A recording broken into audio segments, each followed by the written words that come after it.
तक आप सब लोगों का बहुत बहुत स्वागत है।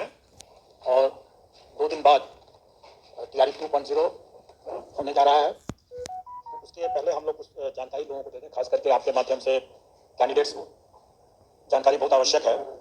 पहली बात कि हर बार की तरह 1 घंटा पूर्व सेंटर पर एंट्री बंद हो जाएगा। तो और इस बार हम लोग एंट्री के समय बायोमेट्रिक वेरिफिकेशन ज़्यादा स्ट्रिक्टली करेंगे, क्योंकि हम लोग का ये प्रयास है कि अगर कोई भी इंपर्सनेशन, कोई भी मुन्ना भाई अगर है तो परीक्षा के दौरान ही हम लोग पकड़ लें।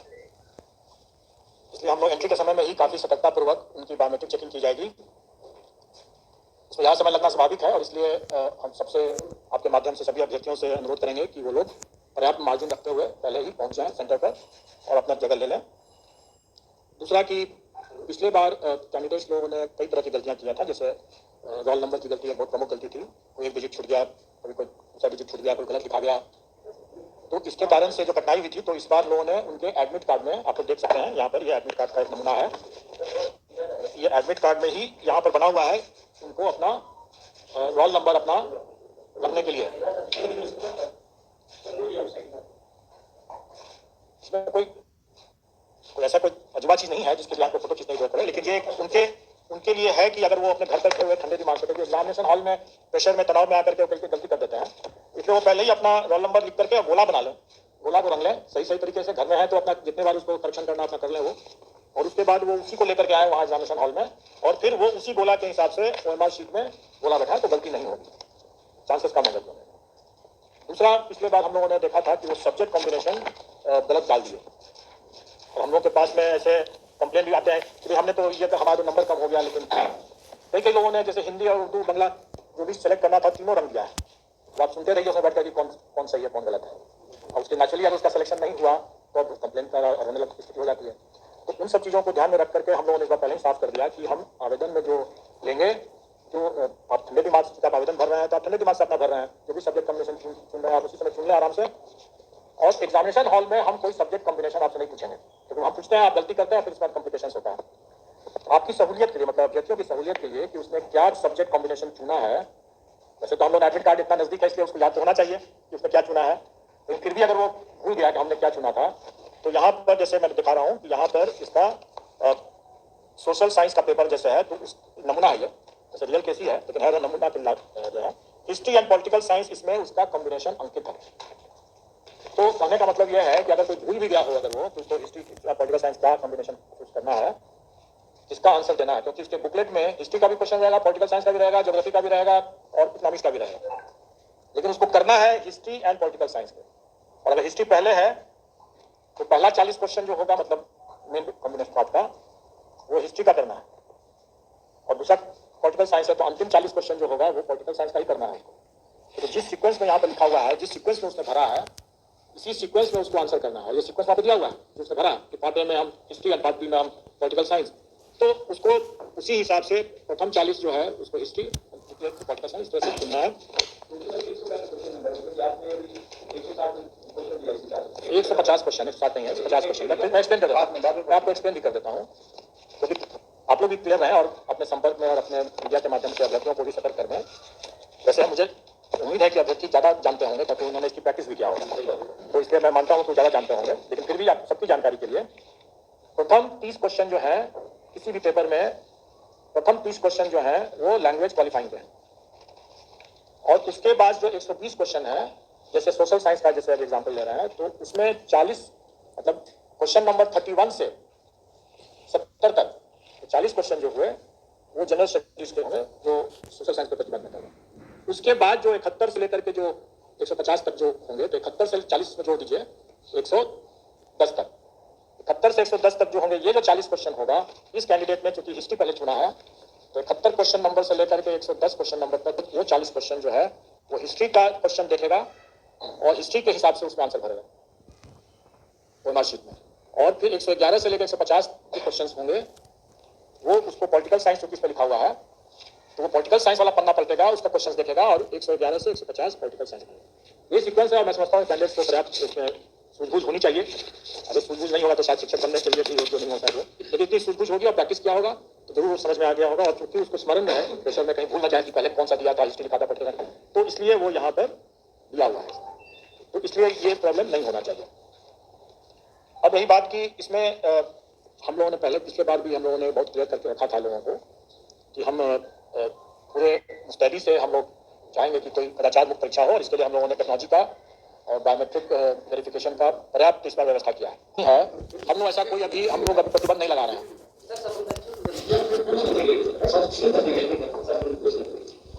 क्या सुनना चाहते हैं?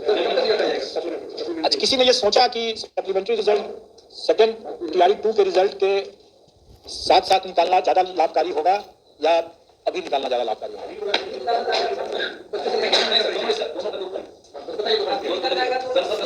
देखिए मैं इसको एक्सप्लेन कर देता हूँ।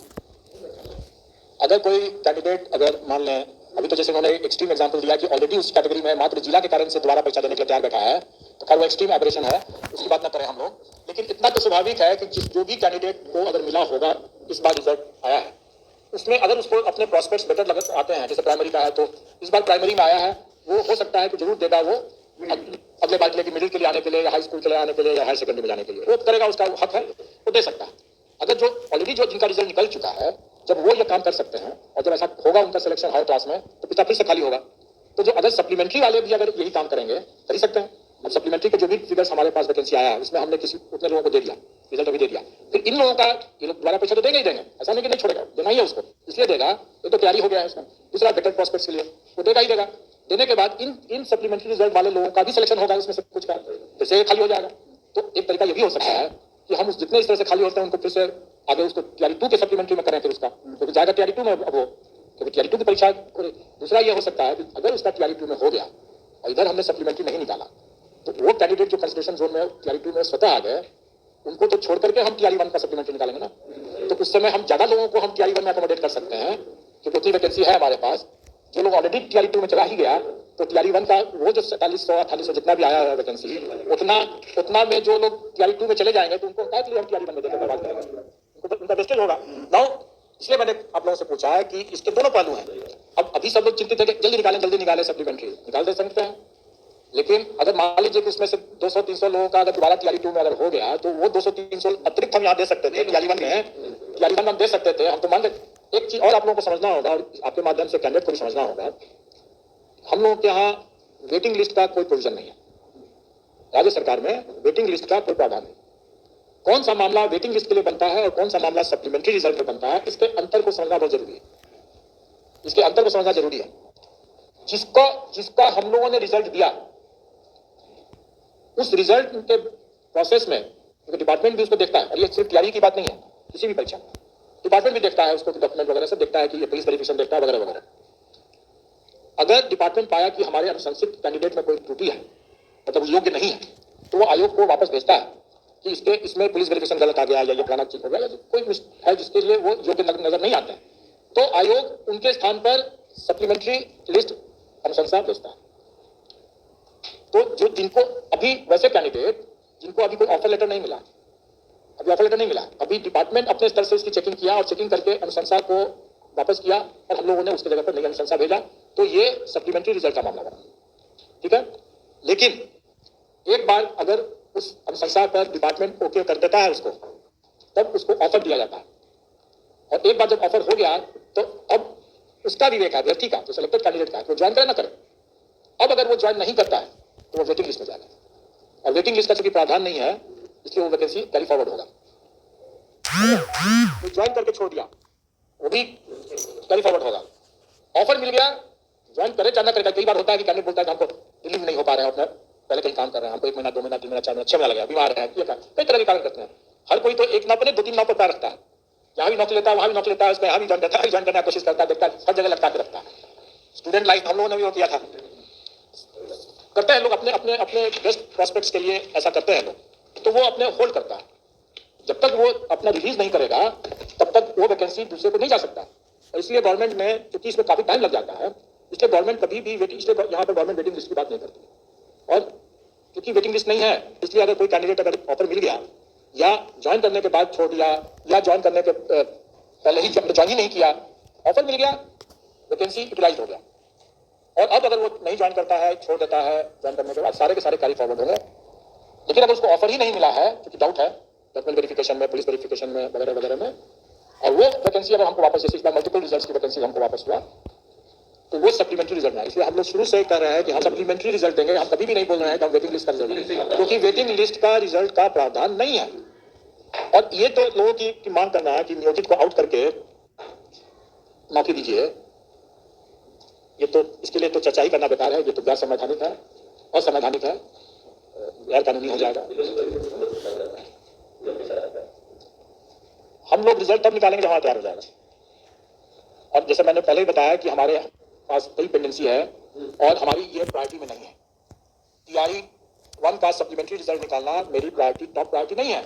इसलिए नहीं है क्योंकि हमने 1,20,000 से ज्यादा लोगों का रिजल्ट दे रखा है और उस दरमियान हमारे 68 के रिजल्ट पेंडिंग थे। अब निकल गया वैसे 68 के रिजल्ट पेंडिंग थे, एपीओ के रिजल्ट पेंडिंग थे, सहायक के रिजल्ट पेंडिंग थे और अभी भी हमारे AAO के रिजल्ट पेंडिंग है, district art and culture officer के रिजल्ट पेंडिंग है।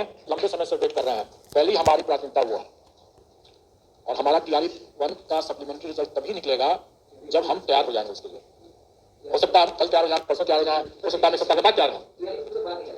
नहीं, हमने तो आपको बताया कि टीआरई 2 के साथ अगर हम करते हैं तो उसके क्या लाभ है, लेकिन अगर हम उसके साथ करते हैं तो घाटा में यह है कि आप ही लोग हल्ला करेंगे बाद में कि भाई इन्होंने देरी कर दिया, क्यों, क्या कर रहे हैं मतलब। लेकिन मैं दो बता रहा हूं कि वो टीआरई सप्लीमेंट्री रिजल्ट कभी भी प्राथमिक रिजल्ट की तुलना में उतना महत्वपूर्ण नहीं हो सकता, क्योंकि सप्लीमेंट्री है ना, प्राथमिक रिजल्ट नहीं है वो।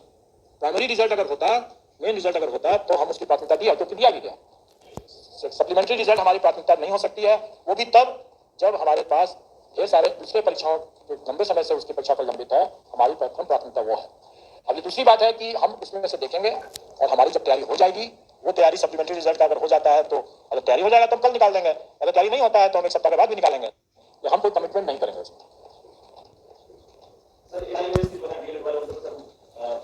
देखिए, उसमें माननीय सर्वोच्च न्यायालय का जो आदेश है और एक्चुअली एनसीटी का जो गाइडलाइंस भी था, उस गाइडलाइन से एनसीटी विचलित हो गया, अपने ही गाइडलाइन से विचलित हो गया।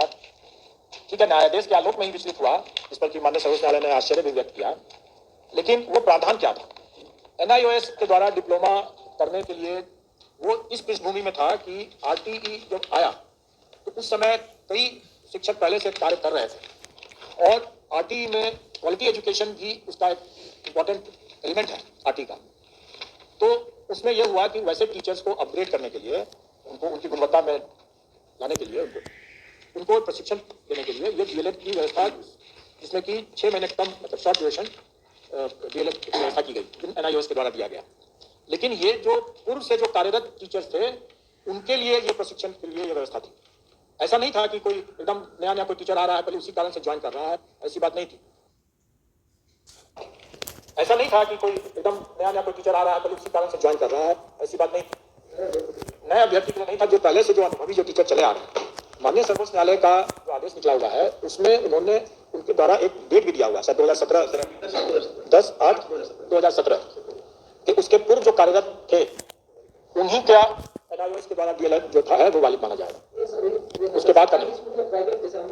उसमें सब है, उसमें सब है, बिल्कुल ले रहे हैं। हमारे एडमिट कार्ड में जो नोटिस ही निकला हुआ है तो निकला हुआ है नोटिस हम डाले उसमें, और उसमें एडमिट कार्ड में, क्योंकि हम, मैंने पहले ही बताया कि अगर कोई आवेदन देता है तो उसको एडमिट कार्ड भी मिलना चाहिए और जिसको एडमिट कार्ड मिलता है उसको एग्जाम देने की भी अनुमति होनी चाहिए।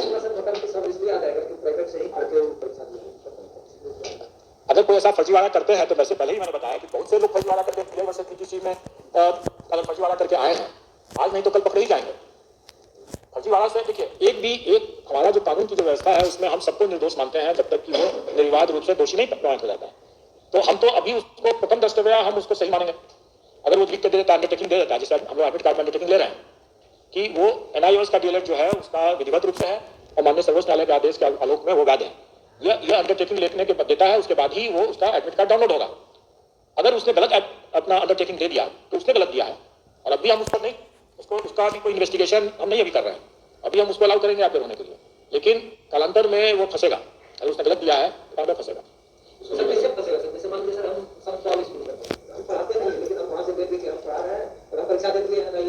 चोर तब तक चोर है जब तक पकड़ा जाता है, तभी वो चोर है, अदरवाइज चोर नहीं है। अगर वो प्रमाणित हो जाएगा तभी ना आप कहेंगे कि फर्जी है वो। आप अपनी आशंका से नहीं कर सकते कि वो फर्जी है, तो प्रमाणित हो जाएगा तो फर्जी है। प्रमाणित हो ही गया तो जब प्रमाणित हो गया तो पकड़ा जाएगा। सीधी सी बात है, आपके ऐसे ही कहने से कि वो गलत